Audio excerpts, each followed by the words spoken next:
Olá, estimados irmãos e irmãs, graça e paz a cada um de vocês. Sejam todos bem-vindos e bem-vindas a esse nosso momento de partilha e meditação da Palavra de Deus. E que alegria poder contar com a sua companhia através desse canal do YouTube. Assim, hoje nós poderemos transmitir uma mensagem de fé e de esperança, animando o nosso coração, sustentando a nossa caminhada de fé. E hoje, então, celebramos em comunhão com toda a igreja, nessa segunda-feira, dia 24 de julho de 2017, dentro da 16ª semana do Tempo Comum. Somos convidados, então, pela liturgia de hoje, a tomar como reflexão o Evangelho de São Mateus, capítulo 12, versículos de 38 a 42, que vai nos narrar o seguinte.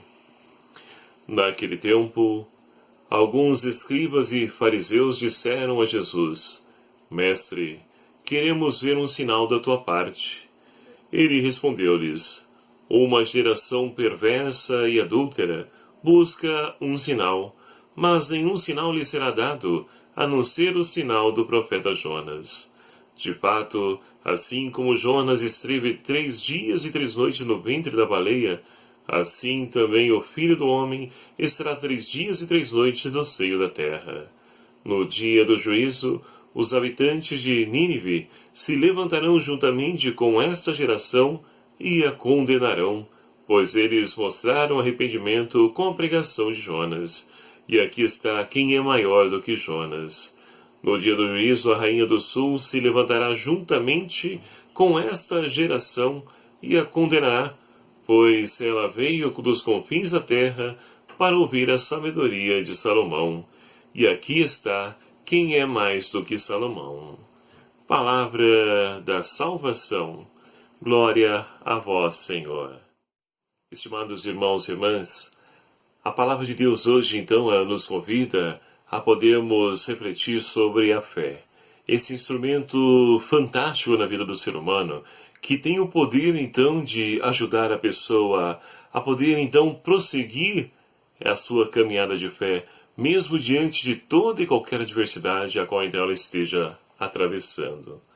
É comum, então, nós encontrarmos pessoas que, se você, então, olhar a situação a qual estão inseridas, estão vivenciando, uma situação muitas vezes caótica, muitas vezes nós podemos animar. Mas a pessoa, então, ela consegue, mesmo diante de toda a situação, é doença, é desemprego, é filho nas drogas, é faltando alimento, é conta atrasada, tantas situações aí que nós deparamos no nosso dia a dia.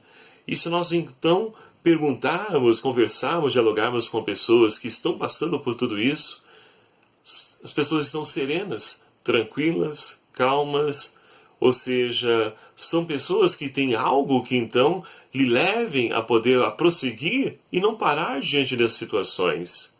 E o que instrumento é esse? É a fé. É a fé que leva então a pessoa a enxergar além dessa realidade, para que ela possa então assim já visualizar lá adiante que essa fase tenebrosa irá passar na sua vida. Talvez seja o seu caso, talvez seja essa situação que você está atravessando. Então a palavra de Deus, queridos amados irmãos, ela então está direcionada para você e para cada um de nós, que também passamos e vivemos situações adversas na nossa vida.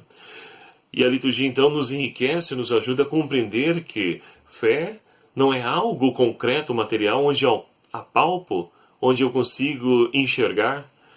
A carta aos Hebreus, no capítulo 11, vai nos falar que fé é o fundamento da esperança. Ela, então, uma certeza a respeito do que não se vê. Ou seja, é uma certeza que eu tenho. Algo que eu creio me leva a enxergar além daquela realidade, mesmo que eu não consiga apalpar. E a situação de hoje que nós deparamos, no Evangelho, juntamente com Jesus, ela vem nos falar justamente dessa realidade, dessa situação.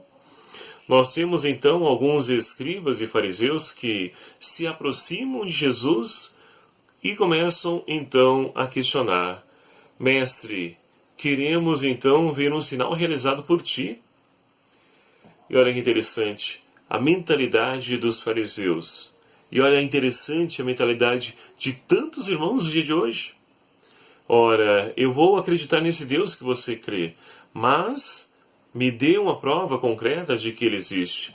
Me dê uma prova concreta de que, de fato, Ele vai me ajudar, que Ele vai me socorrer. Então, nos dias de hoje também nos deparamos com pessoas que buscam sinais visíveis para poder crer em Deus. Basta nós olharmos tantas denominações aí religiosas que também pregam curas, prosperidade, milagres, prodígios. E aí nós nos perguntamos, será que a pessoa que frequenta esses lugares, e não estou dizendo com isso que não tenham pessoas sérias, né? Temos sim. Mas a grande parte que nós vemos por aí são pessoas que somente vendem esse Deus milagreiro, curandeiro. E aquilo então impede as pessoas acreditarem no Deus de Israel, o verdadeiro Deus, que não nos promete recompensa, mas Ele nos convida a entrarmos numa dinâmica de conversão e trilhando esse caminho, com certeza as curas, os prodígios, os milagres vão acontecendo na nossa vida. Então é preciso redirecionar a nossa vida e é justamente isso que Jesus combate no Evangelho de hoje. Ora, uma geração adúltera, ela pede um sinal e Jesus vai dizer, olha, nenhum sinal lhe será dado a não ser o sinal de Jonas. E qual foi o sinal de Jonas? Se nós pegarmos o livro do profeta Jonas, nós vamos ver que Deus então enviou Jonas a uma missão. Mas ele então fugiu para outro lugar. Deus mandou ele para Nínive anunciar ali a boa nova, a conversão para o povo, e Jonas foi por caminho adverso. E ali então ele foi engolido pela baleia, onde passou ali 3 dias e 3 noites, simbolizando, já representando para nós, remetendo à ressurreição de Cristo. Cristo também passou 3 dias no ventre da terra, ou seja, engolido ali na terra, para que ele pudesse então ali ressuscitar ao 3º dia. E assim então foi a experiência de Jonas. Mas numa próxima oportunidade, Deus envia o profeta para Nínive, ele vai, e ali então vai dizer o profeta do livro do Jonas, que a cidade de Nínive, levaria 3 dias para poder atravessar. E ele percorreu em 1 dia, anunciando então ali ao povo, convidando o povo à conversão, à penitência. E nos diz aí o livro de Jonas, que desde o rei até os animais, todos então fizeram jejum, se arrependeram e se converteram. E diante disso, então Deus suspendeu toda aquela castigo, aquela punição que estava para enviar à terra de Nínive. Então, meus queridos amados irmãos, muitas vezes nós queremos então algo palpável na nossa fé. E não precisamos, porque o maior sinal já nos foi dado. Vai nos dizer lá o livro do profeta Isaías, capítulo 7, versículo 14. Essa geração me pede um sinal, pois bem, um sinal lhe será dado. Eis que a virgem conceberá e dará à luz um filho. Então Jesus é o sinal de Deus para nós. E é esse único sinal que nós precisamos. Um Deus que então sai das alturas e vem ao nosso encontro, assume a nossa condição humana para poder então nos redimir, para poder nos salvar.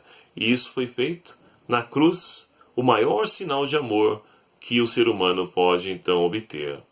Então, meus queridos e amados irmãos, não podemos ter uma fé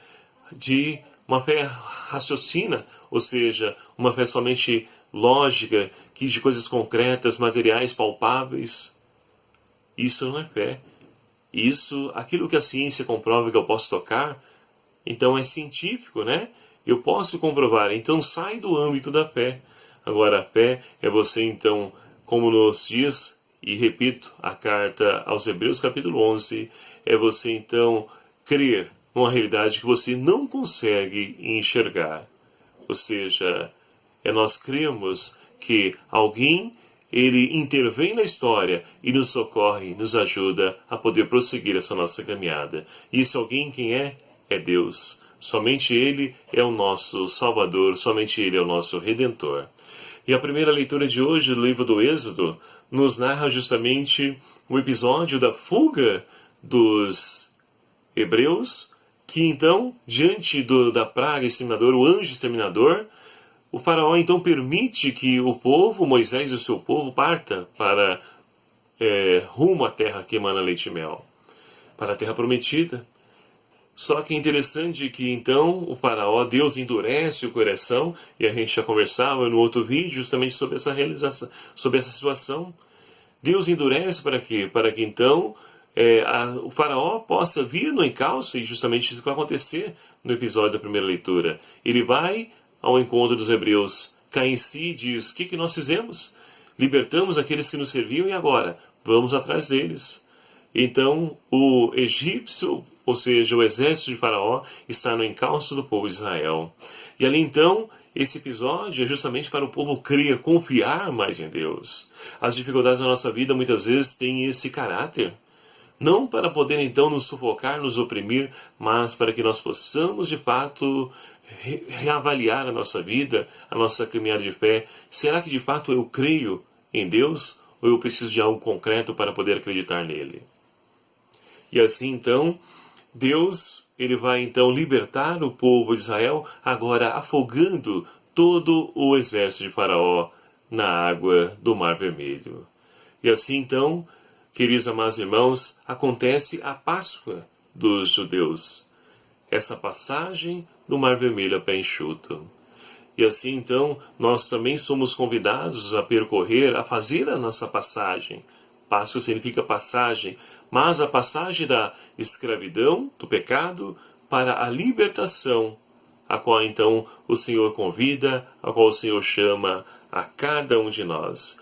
E diante desse livramento de Deus, que também continua a nos libertar, como libertou o povo de Israel, que nós possamos então, meus queridos amados irmãos, ter essa confiança, crescer nessa confiança em Deus. Porque, assim como o salmista de hoje, nós somos convidados, então, a cantar. Ao Senhor quero cantar, pois fez brilhar a sua glória.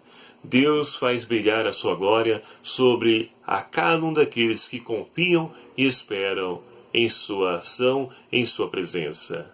Portanto, queridos amados irmãos, peçamos ao Senhor que nos ajude a poder viver a nossa fé, não buscando coisas concretas, palpáveis, visíveis, mas que nós possamos ter uma fé autêntica, confiando em Deus que age na nossa vida, independente das nossas misérias, independente dos nossos pecados. Ele então que nos convida a fazermos também nós a travessia do Mar Vermelho. Não sei qual o Mar Vermelho que você precisa atravessar na sua vida, mas o Senhor te convida a caminhar. Não podemos paralisar diante do medo que os nossos oponentes nos colocam, nos impõem. É preciso então ter essa confiança filial em Deus, para que assim nós possamos então experimentar a libertação do Deus de Israel. Que Deus então, meus queridos amados irmãos, nos ajude e nos fortaleça, e nos ajude a poder então testemunhar essa nossa fé, sendo o sinal do seu amor a tantos irmãos que estão aí na escravidão do pecado. Louvado seja o nome do nosso Senhor Jesus Cristo, para sempre seja louvado. Muito obrigado a você, meu amado e minha amada, que está se inscrevendo no nosso canal. Você que já se inscreveu, muito obrigado. Você que vai inscrever, clique aqui em inscrever, se não perca a oportunidade antes de terminar esse vídeo. Se inscreva também, venha fazer parte dessa nossa família, nos ajudando então a evangelizar, compartilhando esse vídeo, com seus contatos, seus grupos, para que também outros irmãos possam fazer a experiência do amor infinito e misericordioso de Deus. Que Deus então te abençoe na sua infinita bondade e misericórdia. Ele quer Pai, Filho e o Espírito Santo. Amém. Um abraço a cada um de vocês e até a próxima, se o Senhor assim nos permitir. Até mais.